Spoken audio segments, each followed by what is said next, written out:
The whole world is governed by laws, the universe, in fact.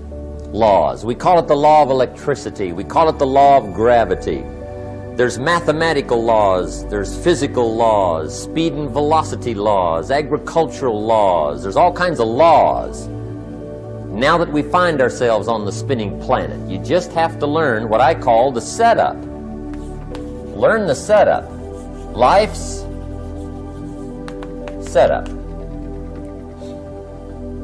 Now, we didn't set it up, but we're here, so you got to learn it.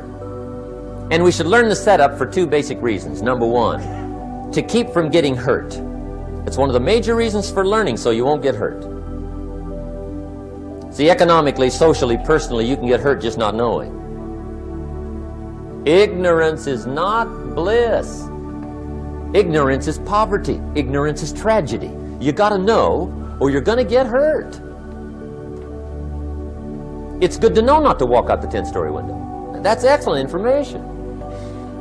Now, what if a guy didn't know and he walks out? Now he's dead at the bottom. Somebody says, well, the poor guy didn't know.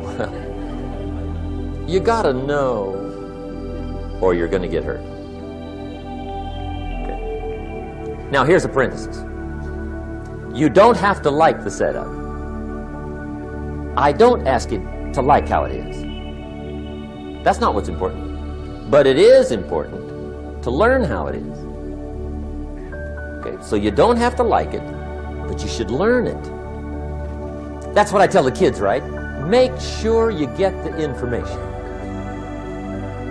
What you think about it, that's up to you. What you're going to do with it, that'll soon be up to you. But make sure you get it. See, there's nothing worse than being stupid.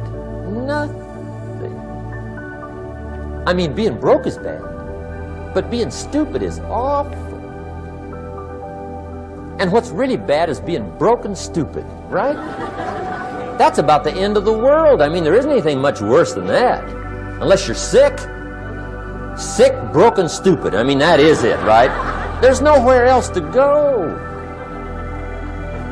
So make sure you get the information. It's key.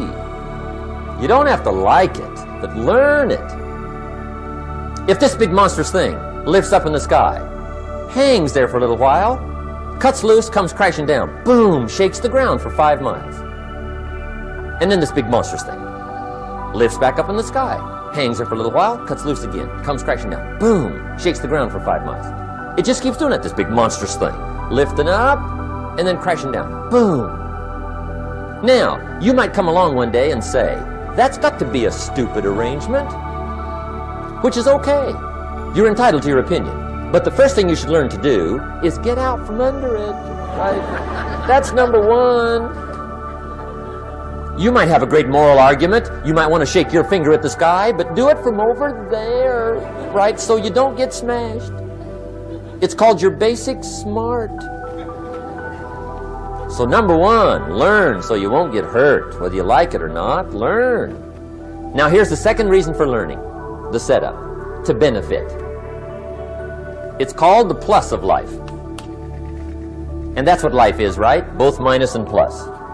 The minus is tragedy, heartache, misery, failure, unhappiness.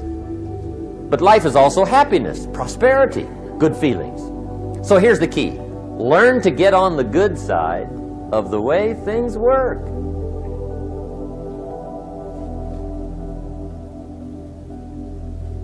Now here's two of the basic laws, and we'll take our break. Shof taught me these. They come from the Bible. Now again, I'm an amateur, okay? When it comes to the Bible, I'm not a pro. So you'll sort of have to take my way of putting it. But here they are. The first one is the law of use. The law of use. And it goes something like this.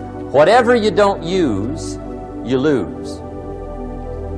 Lack of use causes loss.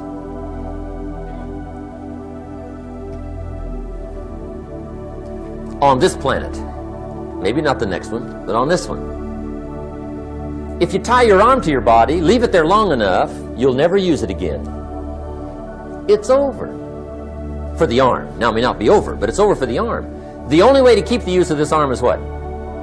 Keep using it. If you quit, you lose automatically.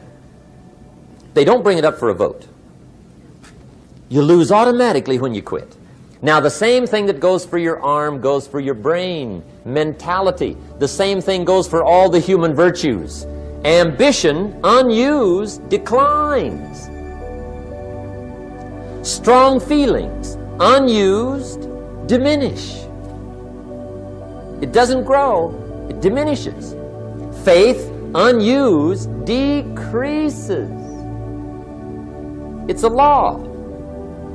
Vitality, unused, diminishes. Energy, unused, decreases. The guy says, well, I'm going to save up my energy. You can't do that. That's like trying to save today, put it on the end of the year. See, you can't do that. They'll come take you away. If you don't use today, what? It's lost. The guy says, well, I'll work twice as hard tomorrow to make up for it. See, that's foolish. You could have done that anyway. Today unused is lost. A talent unused is lost. An ability unused is lost. So here's one of the key expressions of the evening. Take a new inventory of yourself. Starting tomorrow, new project. Take a new inventory.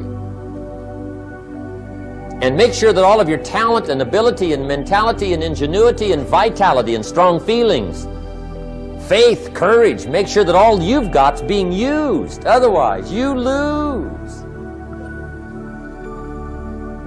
Now, one of the best illustrations of the law of use is a Bible story called the Parable of the Talents.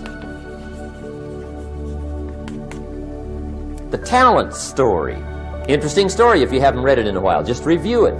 It's a good story. An ancient story. It says there was a master with 3 servants.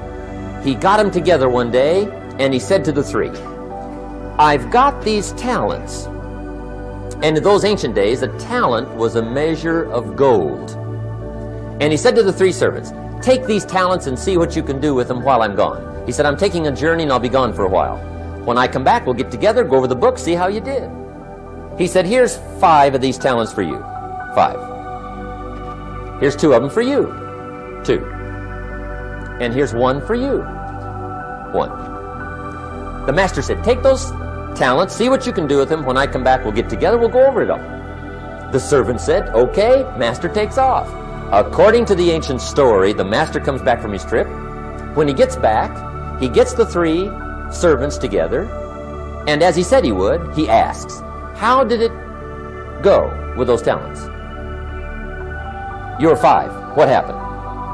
That servant said, well, I took the 5 talents you gave me, and I put them to work. A little shaky at first, but he said things finally got rolling, and he said, I poured it on. And he said, my talents grew to 7, 8, 9, 10. He said, I doubled my talents from 5 to 10. Books will show. Master said, one heck of a job. Or something like that. He said, I gave you 2 talents. What happened? That servant said, about the same thing happened to me. I put those 2 talents to work, poured it on. They grew to 3 and then to 4. He said, I doubled my talents from 2 to 4. Books will show. Master said, well done. He said, I gave you 1 talent. What happened? That servant said, well, I took the talents you gave me, and I carefully wrapped it, and I dug a hole and buried it. And camouflaged it, I suppose, right, so nobody would steal it. And he said, fortunately, nobody got it. And he said, I knew you were going to be here today, so I dug it up. Here it is, safely wrapped. I did not lose it while you were gone. According to the ancient story, the master said, take that talent away from him and give it to the man that's got 10. Now you might say, well, I don't like that arrangement. The poor guy's only got 1 talent. He's already got 10. It ought to be more even. Remember, I didn't ask you to like it. But this one I would ask you to learn, because it simply means whatever you do not employ, you forfeit. It's a law. So learn well the law of use. Now here's the second one, and we're going to take our break. Second law, from the Bible. This one we've heard since we were small, I'm sure. It's called the law of sowing and reaping. In fact, we've probably heard it so often we could quote it. It says, whatever you sow, what? You shall reap. Fairly blunt, hopefully clear. Here's my first suggestion on the law of sowing and reaping. Don't try to beat it. You might as well try sitting on the sun in the morning. Keep it from coming up. You'll have better luck. Whatever you sow, you reap. Now, for a fair share of my life, I'm a bit mixed up on how all this applies. Among a lot of things I was mixed up on. I knew I wasn't reaping too good. That I understood. My problem was I was confused about what was causing it. Remember me with the funny list? I thought those are the reasons why it isn't working out well. And then Mr. Schoaf gave me the clue that helped me figure it all out. He said, Mr. Rohn, I have another answer for you. There's another way to quote this law that'll show you where the problem is so you can go to work on it right away.